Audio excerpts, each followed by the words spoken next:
Hey guys, welcome back at Sports with Mono and Mono. It's February 6, 2021. And the silence you may hear is that my other half of Mono and Mono is unavailable today. His son had a little snowboarding accident, nothing major, but that required his attention and so forth. So I hope my nephew Sean is going to recover fine from his broken wrist and so forth. But thanks for joining us. And it's a big weekend. It's Super Bowl weekend, and we have a pending storm coming. So I wanted to make sure we got our show on the air for this week for our loyal listeners and so forth. And if we can, we may try to do a special, Sunday morning Sports with Mono and Mono as well, because I'd love to have Steve's opinions and thoughts on the game, and it's a big weekend.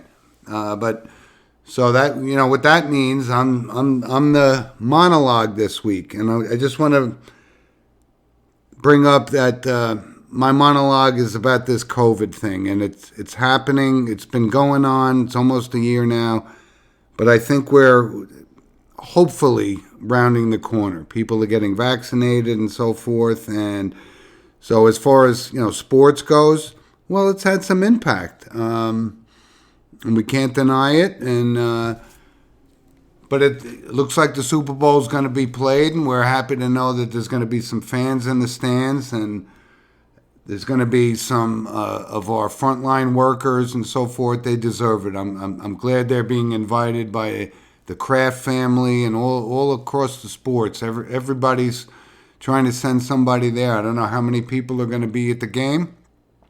They're saying they're going to allow 21,000, but I suspect there's going to be more.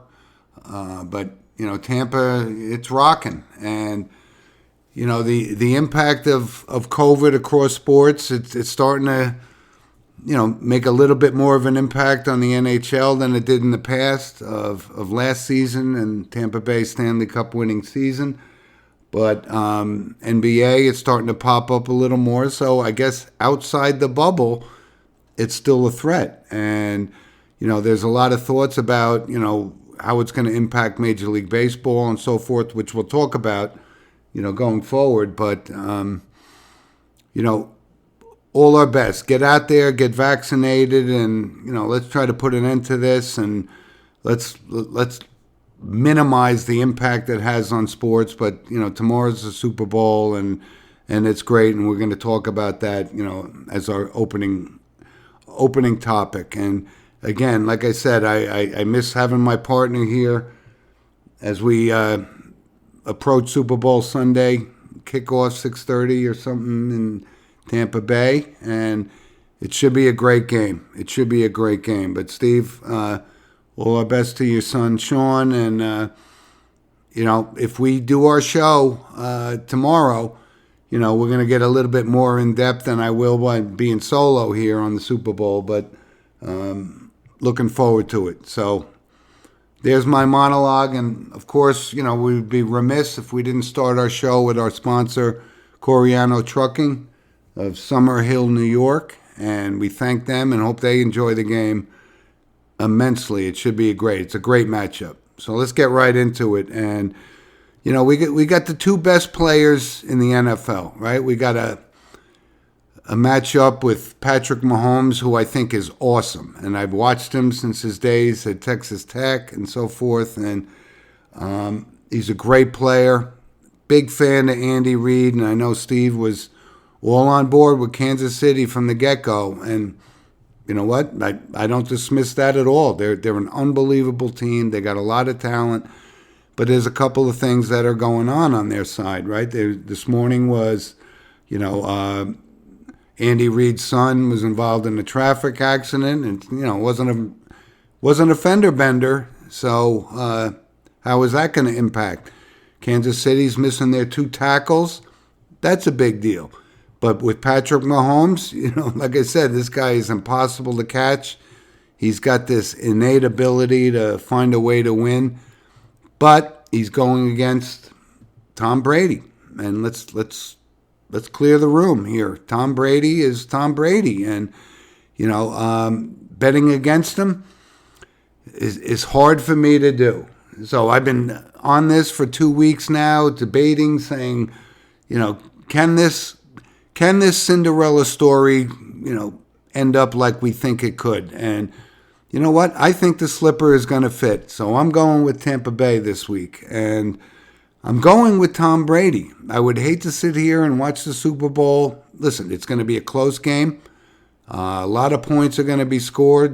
Both offenses are good, but it's Tom Brady, and he's 43 years old. Let's not deny that. How many more chances does he have to get to the Super Bowl and win the Super Bowl? Well, we're going to see.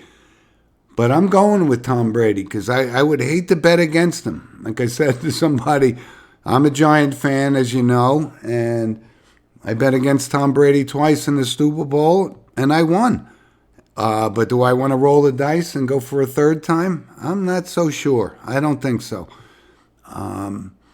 Yes, they're playing at home. That's a factor. But, trying to catch Patrick Mahomes, it's going to be a close game either way. I know Steve's more aligned with the sports betting line, which is, I guess, -3, Kansas City giving Tampa Bay, which I would take in a second. I would take Tampa Bay, but I'm going to go with Tom Brady to actually pull this off, have Cinderella slipper fit. I don't know how many more chances. Patrick Mahomes going to have 2, 3, 4, maybe 5 more chances to win Super Bowls, and he'll win 3 or 4 of those.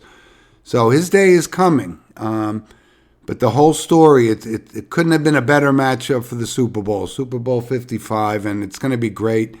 And again, like I said, everybody keep your masks on and stay healthy. And very happy that our frontline workers and first responders are going to catch the game. But stay home, watch the game, and stay healthy. That's the important thing. But it should be a great game, and I'm really looking forward to this.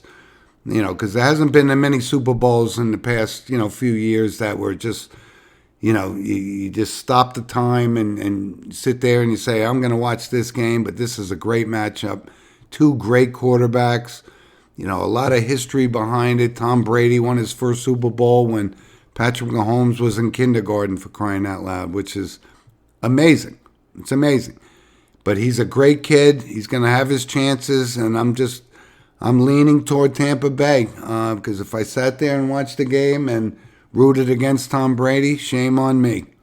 So, listen, everybody, enjoy the football game. The Super Bowl, it's the Super Bowl. It's the pinnacle of the NFL, which, like I said, in spite of all of the history of the NFL and them not taking, responsibility for the concussions and taking that seriously, it's still football, and we love it and enjoy it.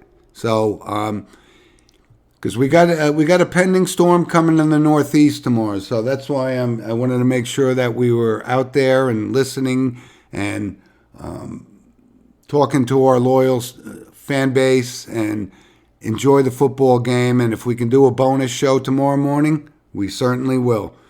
But Steve, hope all is well with your son, and we'll get back to that. So let's stay on football for just a minute because there was I guess what you call, quote unquote, a blockbuster trade, right? Jared Goff for Matthew Stafford. I mean, right? 2 number 1 draft picks overall in the NFL get traded for one another, and we think, and Steve used this term when we talked about it off air, was king's ransom. I mean, wow.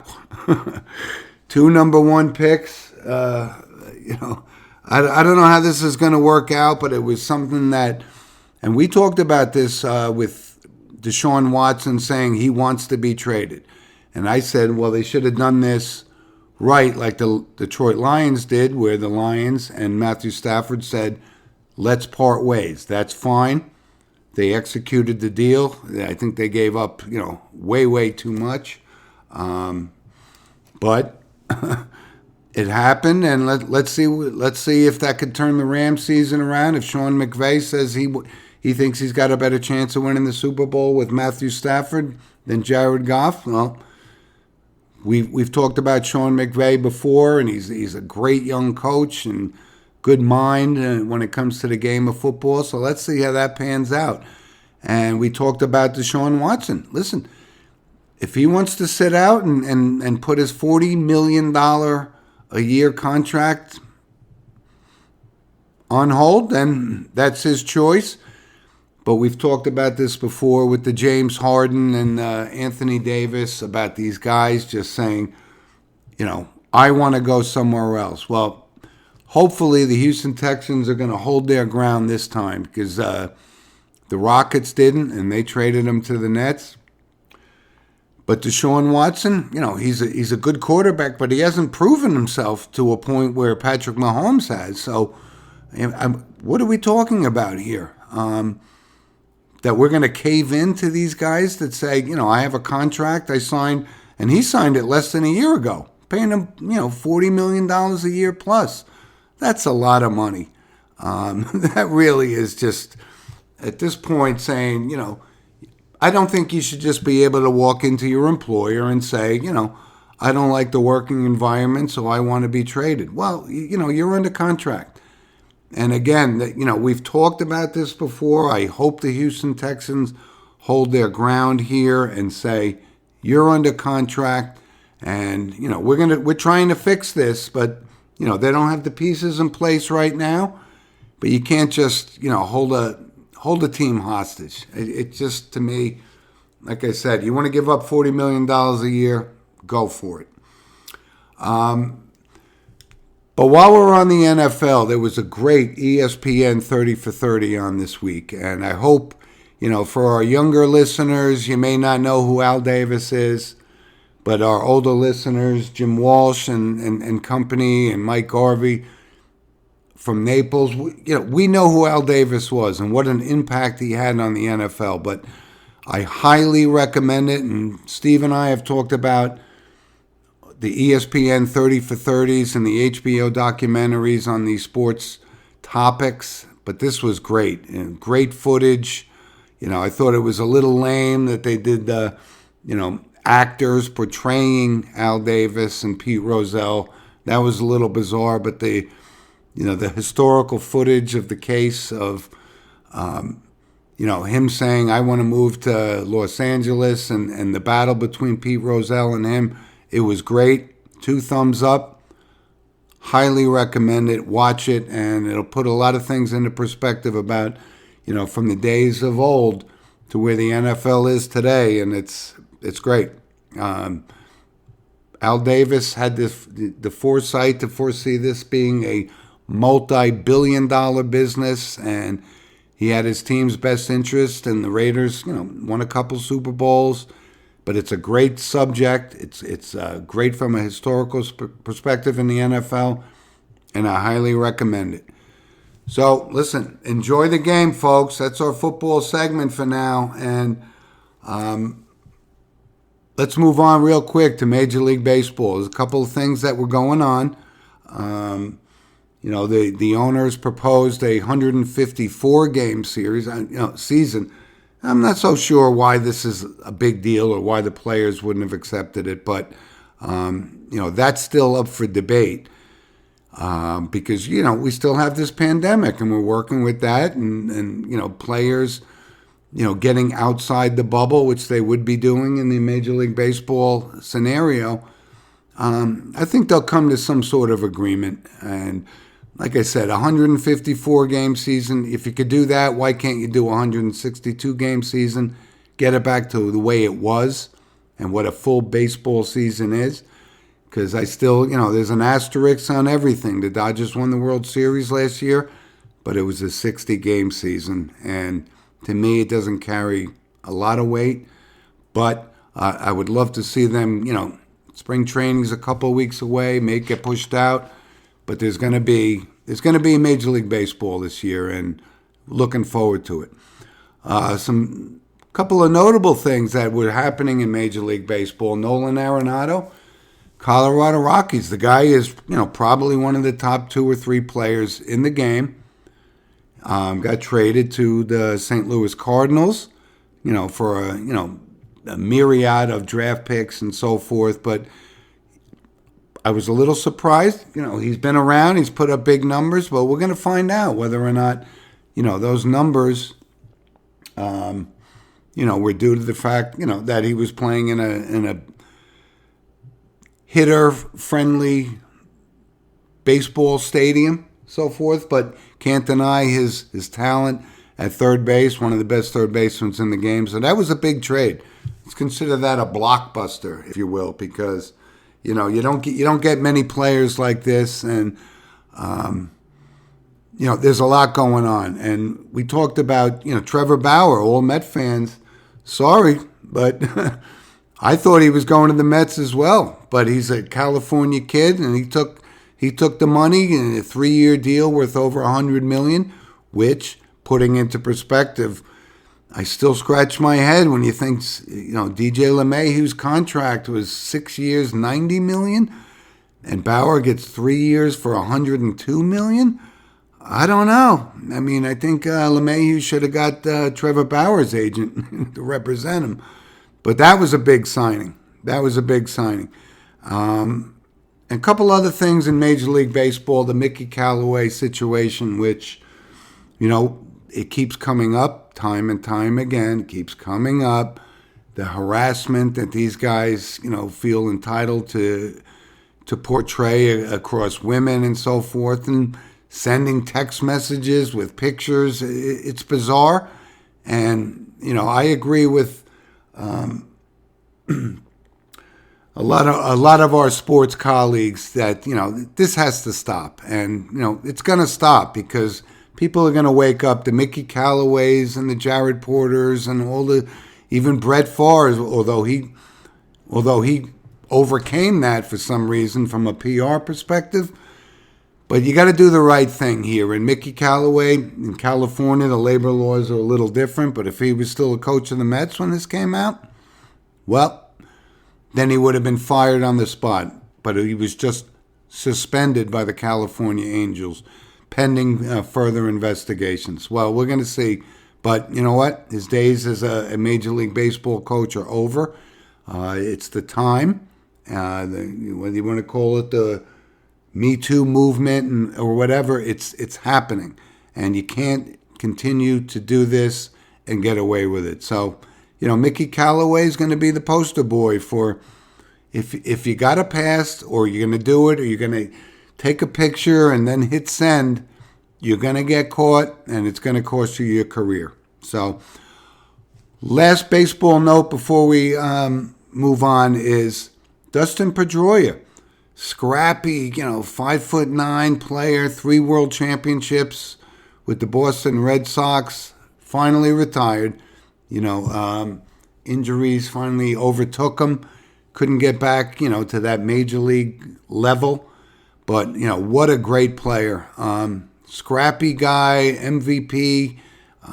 Just wish him all the best. And, there was a very funny story about when the Red Sox were playing the Mets, and David Wright came over and caught a foul ball right in front of the Red Sox dugout, and he made a crack to Dustin Pedroia about whether he could see over the, fence that was in front of the dugout, and his response was, well, let me stand on my 3 World Series rings and I could see over your head.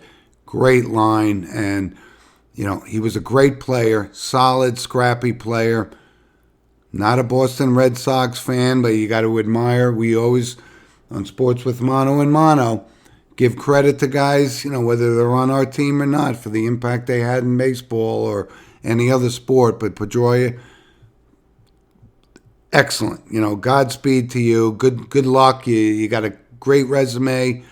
And we'll see him again in Major League Baseball on the coaching sidelines, I'm sure. So,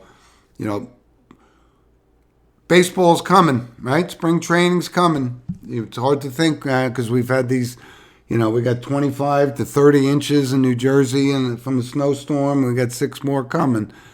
But all that means is spring training is right around the corner.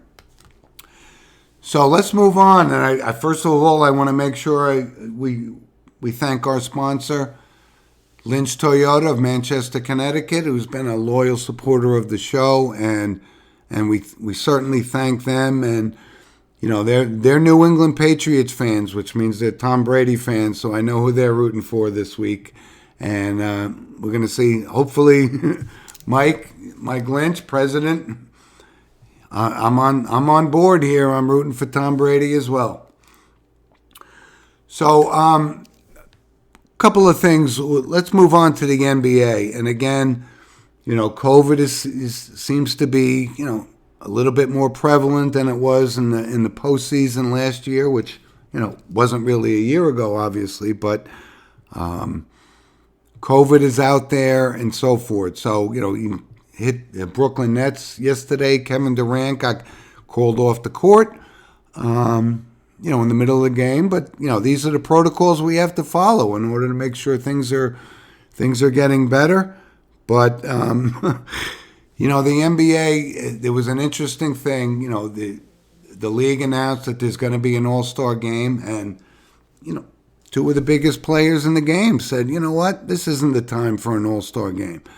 Whether it's a selfish motivation or not, but LeBron James and Giannis came out saying, I have no interest in this. And these are the marquee guys in the NBA. So Adam Silver's got he's got a challenge on his hands. As we know, we've talked about it before. LeBron James is, in effect, the head of the NBA. And when Giannis comes out, they're going to play the NBA All-Star game, which to me, I haven't watched one in 10 years because it's all it is just the 10 best players or 20 best players running around shooting without covering each other. And, to me, it doesn't have the impact that it did years and years and years ago in the Bird, Johnson era. But it's pretty funny that the league and LeBron James, the pseudo commissioner, didn't get together on this before they came out with that announcement. So we're going to see how that works out. But, the NBA, it's moving along. People like it. People are watching it. I don't get it. I don't see the excitement that we're seeing with the Super Bowl and so forth.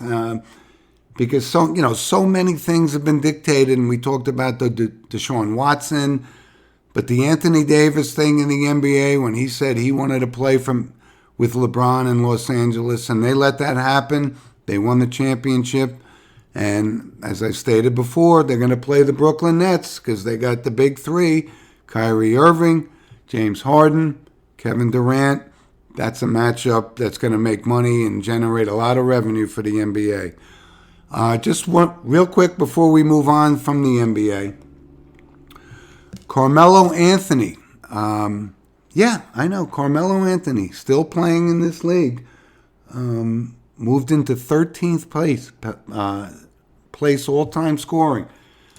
And you'd say, really? He scored that many points? And he passed Dominique Wilkins on 13th for that list. So Steve and I have talked about this before in the passing of Don Sutton and Phil Niekro, whether these guys were compilers.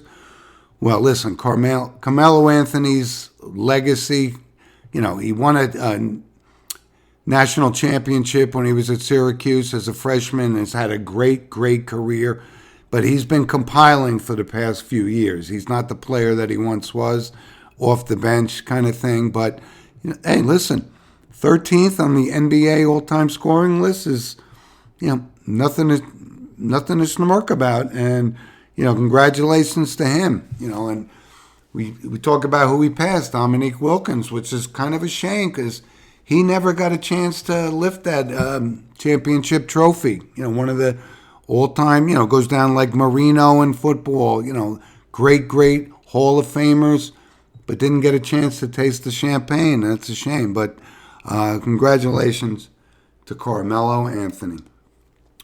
So listen, we're going to move on real quick to the National Hockey League, which is, subject to a little bit of the COVID thing. Some games are being canceled and so forth, but we're really looking forward to it. And the NHL, and we've talked about the young up-and-comer guys like Alex Lafreniere for the Rangers, comparing him to Sidney Crosby. But I wanted to say, the best player in the NHL right now, Connor McDavid, Edmonton Oilers. What a player. Just, a highlight film. Like, it's great to see that, the NHL doesn't, as time goes on, there's always somebody to be the face of the league. And Sidney Crosby, I've talked about him before. A lot of people don't like him. I'm a Ranger fan. But what a great player, and all he does is win. And I think with Connor McDavid and that kind of talent in the NHL, that really bodes well for the NHL going forward. And highlight reels, it's exciting. And I just wanted to make sure that I mentioned Connor McDavid because, if you're a hockey fan, you know of him. If you're not, you will know of him because he's a great, great player. And just like I said, that really bodes well for the NHL. And, once the Super Bowl is over, as Jim Walsh pointed out, we can get back to putting our hockey helmets on and getting used to watching some hockey on some cold nights before it turns to spring. But like I said, it doesn't get a lot of attention until the NFL season is over. But that'll be over tomorrow by 10:30 at night. I just also, moving on, and again, we talked about it from the monologue, the COVID situation. It is tennis, and tennis is coming back. And as Mike Garvey made sure that I brought this up, and I was going to bring it up anyway, the Australian Open, right? Not my number one major in tennis, but they're going full force. They're going across. There doesn't seem to be a COVID epidemic, or there's been one or two cases, but I don't think it's going to shut down the Australian Open. And it's one of those where if you're really into tennis, you're going to watch it at 2 a.m. And some of the players are, excited about it happening. And let's not forget it. It is one of the majors, and it's going to be exciting. And Roger Federer is coming back. And we've talked about how we feel on Sports with Mano and Mano. And Jim and Steve both are big Roger Federer fans. He's coming toward the end of his career for sure. But he's going to make a comeback, and he's won this before. And listen, we're gonna watch the Australian Open because we've been starving for tennis, and we're gonna bring that up in our notable passings. Why we're so into tennis and the great history of tennis during our lifetime. So enjoy that. And again, that's a good sign for sports if they're moving forward with this. And they're kind of playing in a bubble, but it's Australia, and you can never predict how this pandemic is going to go. But hopefully it's, 2 thumbs up and moving forward for tennis fans and so forth. So enjoy that. As you guys know, our final segment is always called Notable Passings, and it's people that we've lost in sports or entertainment, or somebody that and somebody that had an impact in sports. And it's been a devastating year for Major League Baseball and the Hall of Famers with the Lou Brocks and the Joe Morgans and Tom Seavers and Whitey Fords and all these guys passing away. So, unfortunately, it's part of life. But when we talk about, losing people that we know, people that have, whether it's entertainment or sports. So let's get right into it. And, from a resume perspective, I'm going to say, our first notable passing is Christopher Plummer. And Christopher Plummer, 91 years old. God, I thought he was 91 30 years ago, but he passed away. Well known for his role as Von Trapp in Sound of Music, and an obscure thing. Maybe Jim Walsh will remember this. He was it was like an NBC show before cable, and it was like a mini series called The Money Changers. That's kind of where I first remember Christopher Plummer, because I can't sit through The Sound of Music, although it's considered a classic. I could sit through Gone with the Wind, but I can't sit through Sound of Music. But Christopher Plummer, great actor, legendary Hollywood actor, and he passed away. But while we're in Hollywood, and I use that in quotes, and this came up, Screech, to all our fans who are kind of about my age bracket, would know Dustin Diamond, actor, 44.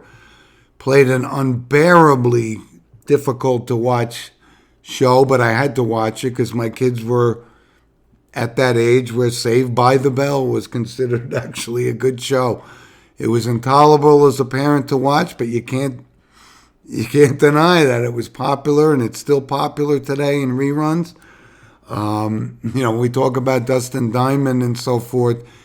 A lot of people know that he was kind of off the wall, did some crazy reality stuff, but from a TV character perspective, he was notable. I mean, he was actually notable, and it was debatable whether we were going to bring this up, but I said, listen, the guy had a role in a good show, as difficult it was for him to watch, and everybody on that show went on to, most of them went on to be, successful in whatever endeavors they did in Hollywood. He kind of took a different path, but he passed away. He was only 44 years old, but wanted to bring that up. And again, we're going to stick with Hollywood because and we consider this, and Steve and I wish he was here today, talking about Hal Holbrook. And, he made his career, portraying Mark Twain and Broadway and so forth, but he's been in 1,000 movies. And if Steve was here, we would do our Lieutenant Briggs from Magnum Force. He was Clint Eastwood's nemesis in one of the Dirty Harry movies, and it was great. And iconic role, loved the movie. But what a great career he had. And, he was 95 years old. But what a, impact. You talk about a guy that had a six, maybe 7 decade success career in Hollywood. Hal Holbrook was one of them. So, R.I.P. Hal Holbrook. And I mentioned before when we were talking about the Australian Open, another tennis legend. And I don't use that term lightly, but Tony Trabert passed away. Tony Trabert, 5-time major winner in Grand Slam events in tennis. And we talked about it because he was, very prominent in the broadcast of the U.S. Opens back in the days where you had McEnroe and Borg and Connors and Lendl. He was always there. Just a patriarch of tennis, and big loss for the world of tennis. But Tony Trabert was very articulate, great both in the booth and as on the court, and he was 90 years old. And like I said, when we talk about sports, we talk about people that had an impact, and Tony Trabert had an impact in the world of tennis. And R.I.P. to Tony Trabert, and he was awesome. And one last one before, and a lot of our fans may not know, but we certainly know because he pitched for the Yankees, pitched for several different teams, but Grant Jackson passed away. And he was a relief pitcher for the Pirates and the Yankees and the Orioles, and just had a great career. Didn't have a lot of numbers, but it just shows, he only pitched an inning here, an inning there, and, his overall record was very respectable. He was a class act in baseball, and, certainly wanted to make sure that we recognized him, because he was a good player in Major League Baseball and one of the good guys. And when we lose them, like we've lost over the past, year, a lot of prominent, classy guys in Major League Baseball, Grant Jackson was certainly one of them. So listen, folks, thanks for joining us, and I look forward to if we can do it, weather permitting, we try to do a Super Bowl show tomorrow.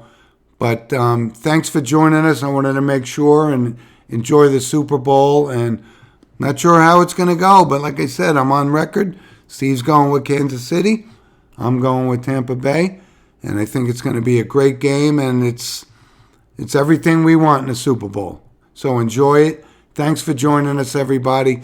If you have any comments or questions, please send us an email at sportswithmanoandmano@gmail.com, because we'd love to hear from you.